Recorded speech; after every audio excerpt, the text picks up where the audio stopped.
We Leos, I have a Leo rising, so I love this one. Leos, oh God, and I'm doing it too. You know, the reason why this show is late today is because my Leo rising is still trying to figure this out. What order, what's important, what's the decision in daily life? Leos, you're putting the final test, you're putting the final pieces together over the weekend as to what your lifestyle needs to be. The lifestyle, that's the place you live, the way you work, who's in, who's not, who you work with, who you don't work with. You're putting it all together. And for the most part, I'm willing to bet you've got it correct. You know exactly what you have to do, all right? But you have to follow through, okay? Leos have, sometimes they get a little wimpy in those last stages, right? Just like the lion with a thorn in their paw. So you have to stay strong about the changes you're going to make. Don't start making excuses. Don't start thinking about how you're going to explain because you didn't do it. You're going to do it. You have to do it because if you don't do it, you're not going to be happy with what's coming next. So hold your ground with lifestyle changes. Hold your ground with people at work. Hold your ground with people in daily lifestyle. I myself in this Capricorn transit have grown a spine when it says to saying no to people that work for me. Believe it or not, I had a hard time saying no. Now I don't. Thank you, Pluto. But the point is that for Leos and Leo risings, that you hold this space until we move into Aquarius. Now, Aquarius energy for you is your relationships. Leos either vibe with you or don't vibe with you.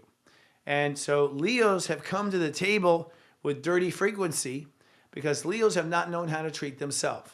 So you are learning with the Sun conjuncting Pluto that all of your treatment to yourself must be based on loving yourself. A lot of Leos have past life memories of where they were worshipped and adored. And so they expect to just go out in the world and be worshipped and adored. That is not a part of the age of Aquarius. You've got to love you first, and then people will love you.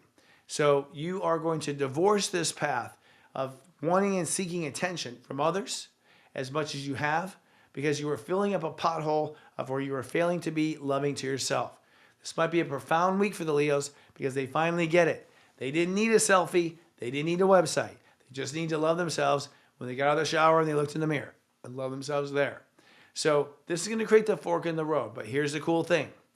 This fork in the road about loving yourself or not loving yourself is actually the secret ingredient to your popularity. So if you have not loved yourself, you've been this much popular. Maybe your numbers aren't going up. No one's paying attention. That's because you're not radiating like the sun. The sun is your planet. Does the sun need Mars to blow smoke up its butt to say that, for it to feel hot and powerful? No, the sun is not codependent on the planets. And so you are now going to, by choosing your heart and your relationship to yourself, set an example for how everyone ought to treat you and redefine your character. So the Earth in Leo is going to be a new behavior pattern, a new response pattern, and yes, if you've been thinking about it, probably a haircut and a new image by the end of Aquarius. Now, that said, Chiron in Aries says you have got to realize that you were drawing conclusions on your life that were not true. So you were starting to think your purpose must be to be an example for all the bad people, or your example must be to be a fallen Leo. Not true. Your beliefs about your purpose are not true. It's your basically projection of your karma and your trauma you've been putting on to your life purpose. And so now it's time to heal and realize that maybe your life purpose is not what you've been fearing. Maybe you've just been dealing your karma and projecting it onto the world. So I think Leos end the week feeling very strong, ultimately about how to treat themselves, ultimately their self-worth and their ability to take care of themselves. And then lastly, of course, with Chiron, that they can now believe that they're here for something special. It's Sirius Joy, Joy, Joy.